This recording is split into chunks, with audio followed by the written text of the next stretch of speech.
இப்போ பிசாசோடைய தந்திரமே என்ன தெரியுமா? உன் வாயின் வார்த்தையை தாறுமாறாக்குறது மட்டும்தான் அவனுடைய வேலையை. உன் வாயின் வார்த்தையை நீ கஜமுச்சான்னு பேச பழகிட்டேன்னா அவனுக்கு சந்தோஷம் கொட்டும். ஆனால் தேவ ராஜ்யத்துக்குள்ளே நின்று கிறிஸ்துவின் சிலுவை மரணம் அடக்கம் உயிர்த்தெழுதலுக்குள்ளே நின்று இந்த உயிர்த்தெழுதல் என்னை என்னவா மாற்றி வச்சிருக்குங்கிறதுல நின்று நீ பேச ஆரம்பிச்சிட்டேன்னா உன் வாழ்க்கை ஜெயமாய் மாற ஆரம்பிக்கிறது நீ பார்க்க முடியும். ஹல்லேலூயா. அவர் விசுவாச தகப்பன் எத்தனை பேர் விசுவாசிக்கிறீங்க?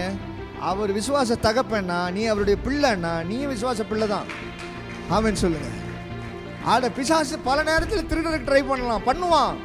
ஆனால் சொல்லு, நீ என்ன சொன்னாலும் எங்கள் அப்பா தான் எனக்கு வித்து, அவரோட வித்தில் இருந்து தான் நான் வந்திருக்கிறேன் அப்படின்னா நான் விசுவாச பிள்ளை தான். உன் பிள்ளையா நான் மாற முடியாது. நீ ஒரு வித்தில் இருந்து நான் வந்திருக்கிறதுனால நான் உலகத்துக்குள்ளே இருந்தாலும் நான் ஒரு பிள்ளை தான். இத்தனை பேரால் சொல்ல முடியும்.